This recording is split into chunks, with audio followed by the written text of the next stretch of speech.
The Gospel of Luke, chapter 23. Then the whole multitude of them arose and led him to Pilate. And they began to accuse him, saying, We find this fellow perverting the nation and forbidding to pay taxes to Caesar, saying that he himself is Christ a king. Then Pilate asked him, saying, Are you the king of the Jews? He answered him and said, It is as you say. So Pilate said to the chief priest and the crowd, I find no fault in this man. But they were the more fierce, saying, He stirs up the people, teaching throughout all Judea, beginning from Galilee to this place. When Pilate heard of Galilee, he asked if the man were a Galilean. And as soon as he knew that he belonged to Herod's jurisdiction, he sent him to Herod, who was also in Jerusalem at that time. Now when Herod saw Jesus, he was exceedingly glad, for he had desired for a long time to see him, because he had heard many things about him, and he hoped to see some miracle done by him. Then he questioned him with many words, but he answered him nothing. And the chief priests and scribes stood and vehemently accused him. Then Herod, with his men of war, treated him with contempt and mocked him, arrayed him in a gorgeous robe, and sent him back to Pilate. That very day, Pilate and Herod became friends with each other, for previously they had been at enmity with each other. Then Pilate, when he had called together the chief priests, the rulers, and the people, said to them, You have brought this man to me as one who misleads the people. And indeed, having examined him in your presence, I have found no fault in this man concerning those things of which you accuse him. No, neither did Herod, for I sent you back to him, and indeed nothing deserving of death has been done by him. I will therefore chasten him and release him, for it was necessary for him to release one to them at the feast. And they all cried out at once, saying, Away with this man, and release to us Barabbas, who had been thrown into prison for a certain rebellion made in the city and for murder. Pilate, therefore, wishing to release Jesus, again called out to them, but they shouted, saying, Crucify him! Crucify him! Then he said to them the third time, Why? What evil has he done? I have found no reason for death in him. I will therefore chasten him and let him go. But they were insistent, demanding with loud voices that he be crucified.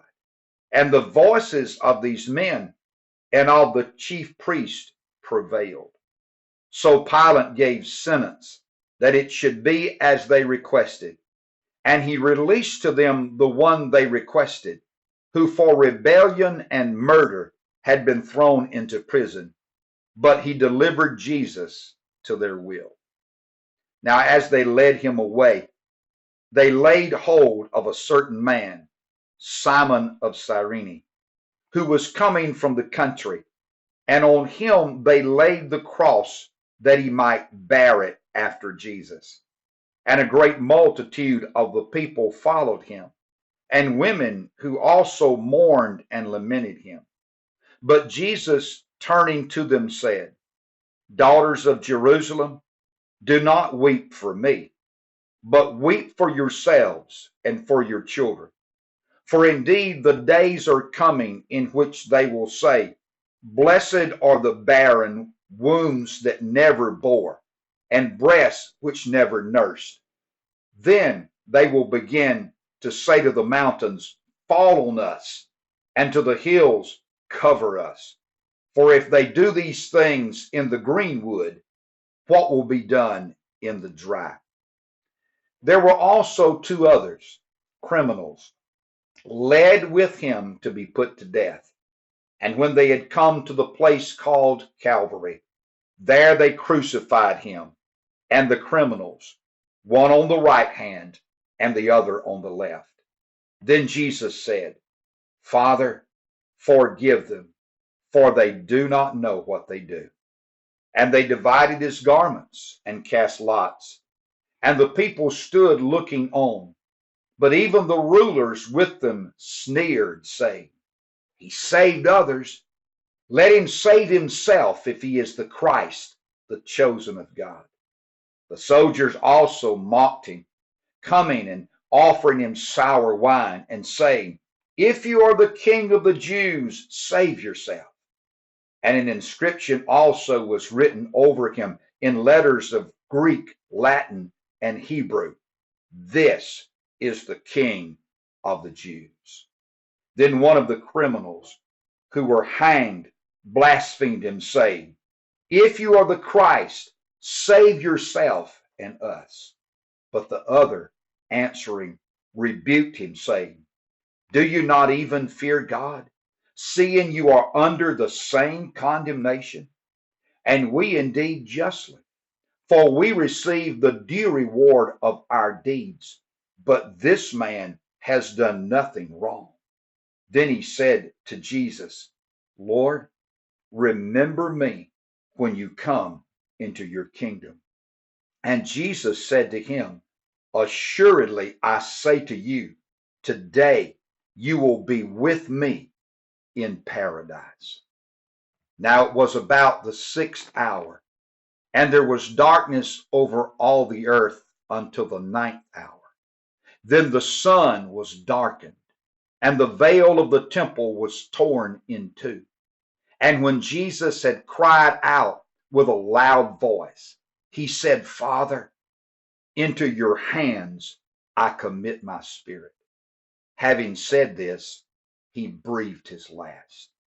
So when the centurion saw what had happened, he glorified God, saying, Certainly this was a righteous man.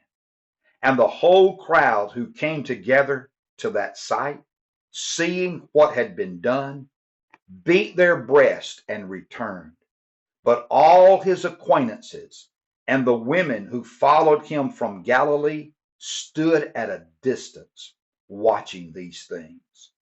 Now behold, there was a man named Joseph, a council member, a good and just man. He had not consented to their decision and deed. He was from Arimathea, a city of the Jews, who himself was also waiting for the kingdom of God. This man went to Pilate and asked for the body of Jesus. Then he took it down, wrapped it in linen, and laid it in a tomb that was hewed out of the rock, where no one had ever lain before. That day was the preparation, and the Sabbath drew near. And the women who had come with him from Galilee followed after, and they observed the tomb and how his body was laid. Then they returned and prepared spices and fragrant oils, and they rested on the Sabbath according to the commandment.